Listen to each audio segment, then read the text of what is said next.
warahmatullahi wabarakatuh. Perkenalkan, kami dari kelompok 1 kelas paralel Temanggung. Dengan saya Widi Setiawan, kanan saya Yuyun Mayanti, Saya Diana Cahyanti. Saya Larissa. Saya Hani. Itu teman-teman kami dalam kelompok 1. Mari kita simak penjelasan tentang vaksinasi COVID-19. Ibu semua, teman-teman dimanapun berada, seperti yang tadi kami sampaikan, kami akan sedikit memberikan materi tentang vaksinasi COVID-19. Di samping kanan saya ada Mbak Yuyun ya, Mbak Yuyun. Nanti kita bertanya-tanya sedikit. Kita sudah sering dengar kalimat istilah vaksinasi COVID ataupun yang lain. Kita coba bertanya sama Mbak Yuyun.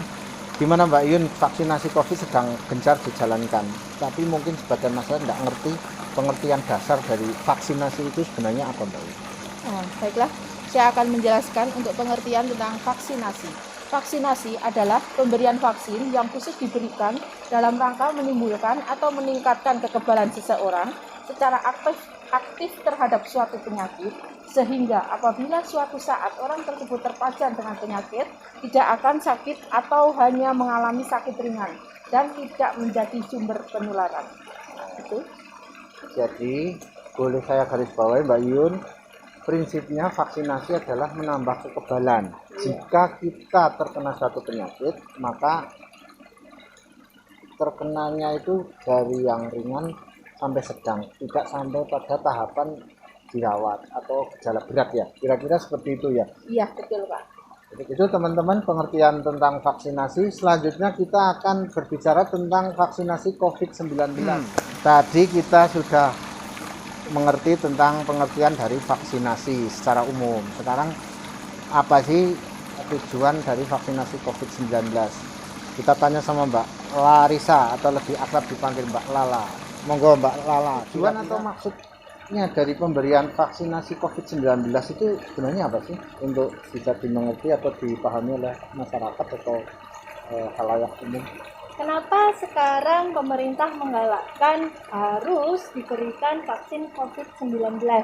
Di mana tujuannya adalah untuk mengurangi transmisi atau penularan dari COVID-19 itu sendiri, menurunkan angka kesakitan dan kematian akibat COVID-19, mencapai kekebalan kelompok di masyarakat atau yang bisa kita kenal dengan herd immunity, lalu melindungi masyarakat dari COVID-19 agar masyarakat itu sendiri tetap produktif baik secara sosial ataupun secara ekonomi.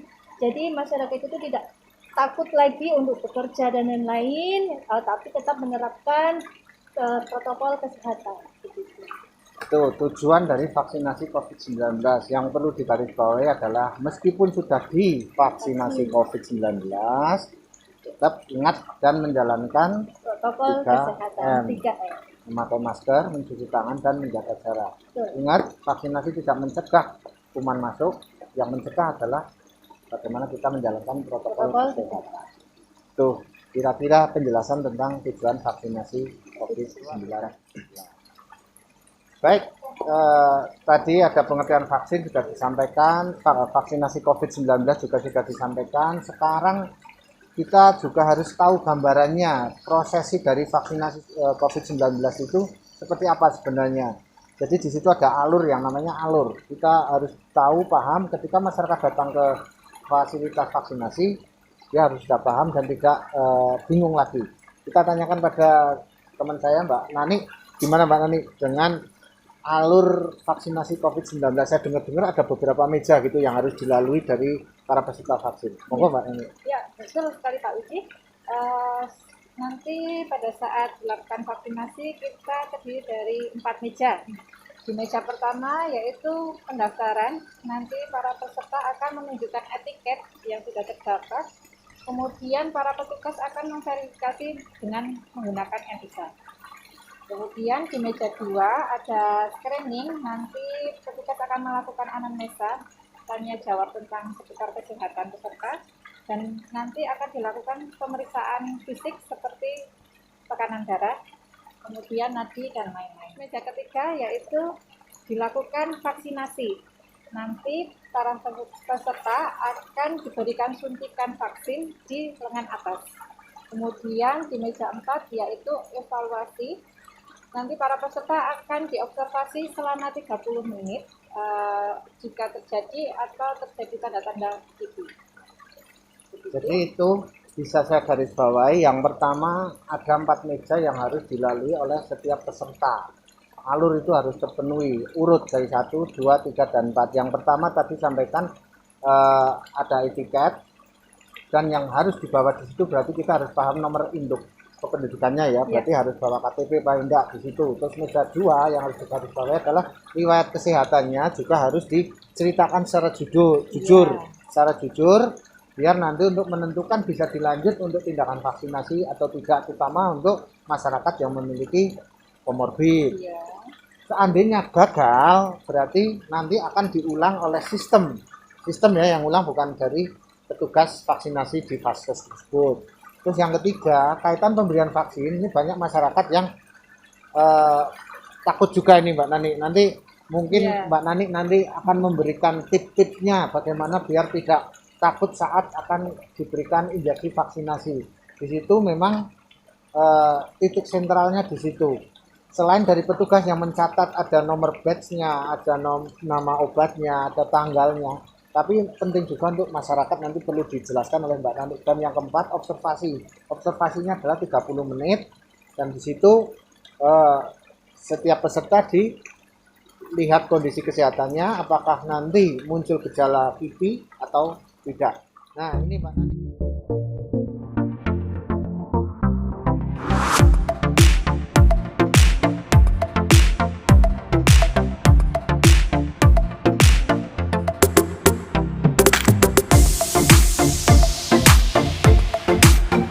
Ini Mbak Nani tadi menyinggung tentang di meja 3. Mungkin Mbak Nani punya tips, saran untuk masyarakat bagaimana biar tidak takut seperti di video-video yang viral itu, mau divaksin ada yang peluk-peluk atau dan sebagainya. Kalau punya trik untuk masyarakat. Ya, Bapak Ibu sekalian, nggak usah takut, tidak usah cemas.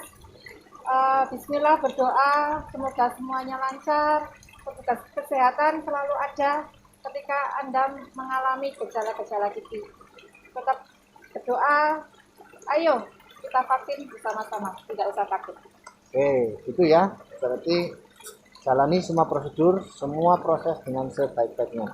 Habis ini kita akan bicara tentang kipi. Apa sih itu kipi? Bagaimana penanggulangannya bersama dengan teman saya yang lain. Nah, tadi sudah bicara vaksinasi Mbak Ana. Terus yang kedua ada vaksinasi COVID itu apa, tujuannya apa, terus ada alurnya, sudah kita bicarakan. Nah, sekarang ini hal yang mungkin jadi momok atau ketakutan di masyarakat, yaitu kejadian ikutan pasca imunisasi. Mungkin Mbak Ana bisa jelaskan pada masyarakat biar masyarakat itu paham, dan langkah-langkah apa sih yang diperlukan. Iya. Memang dalam suatu prosedur imunisasi atau vaksin itu pasti semua akan khawatir tentang adanya kipi. Ya, kipi sendiri merupakan kejadian ikutan pasca imunisasi dan merupakan semua kejadian medik yang diduga berhubungan dengan imunisasi. Kemudian kipi adalah merupakan suatu koinsiden atau kejadian kebetulan dan tidak yang berhubungan dengan produk vaksin maupun prosedur vaksinasi. Begitu, Pak. Itu definisi dari kipi, pengertian dari kipi yang masyarakat harus tahu.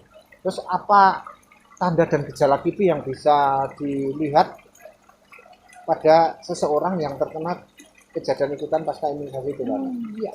Kejadian atau tanda gejala orang yang terkena kipi itu ada yang ringan sampai dengan sedang, mungkin juga ada yang berat. Nah, di sini saya akan membahas tentang yang ringan sampai dengan sedang saja ya, Bapak. Nah, kalau kipi biasanya didahului dengan adanya demam, kemudian nyeri pada daerah sendikan, kemudian kemerahan dan bengkak, dan ada pun yang mual. Dan ada juga yang mengalami perubahan nafsu makan, baik itu penurunan nafsu makan maupun justru ada yang peningkatan nafsu makan. Ada juga yang sampai dengan pingsan. Dan banyak reaksi lain terkait dengan kipi tersebut. Itu gejala atau tanda yang bisa muncul pada seseorang yang terkena kipi. Memang kemarin pada waktu 2 kali periode vaksinasi kita menemukan beberapa kejadian, termasuk apabila terjadi kejadian seperti itu penanganannya seperti apa Mbak Ana? Yang pertama, jangan panik, tetap tenang, hubungi nomor telepon yang tertera di kartu vaksin yang sudah diberikan, kemudian bawa saja ke pelayanan kesehatan yang terdekat dari rumah Anda. Begitu Bapak. Nanti di sana kita akan dilakukan tindakan sesuai dengan keluhan yang dimunculkan. Nah, begitu ketika terjadi kejadian ikutan pasca imunisasi, yang pertama adalah jangan panik, tetap tenang, hubungi nomor yang sudah ada di kartu vaksin atau petugas kesehatan terdekat. Seandainya terjadi hal-hal yang berkembang ke arah lebih berat, segera datang ke fasilitas pelayanan kesehatan terdekat untuk mendapatkan penanganan sesuai dengan keluhan yang ada. Begitu Bapak Ibu, teman-teman semua, sedikit gambaran tentang proses dari vaksinasi COVID-19. Semoga apa yang kami jelaskan, apa yang kami sampaikan pada Bapak Ibu semua itu bisa dimengerti dan bisa menambah motivasi untuk datang dan mensukseskan program vaksinasi COVID-19. Itu dari kami, semoga bermanfaat apa yang kami sampaikan. Dari kelompok 1, kelas paralel Temanggung, siap mensukseskan program vaksinasi COVID-19.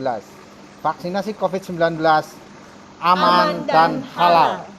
Assalamualaikum warahmatullahi wabarakatuh.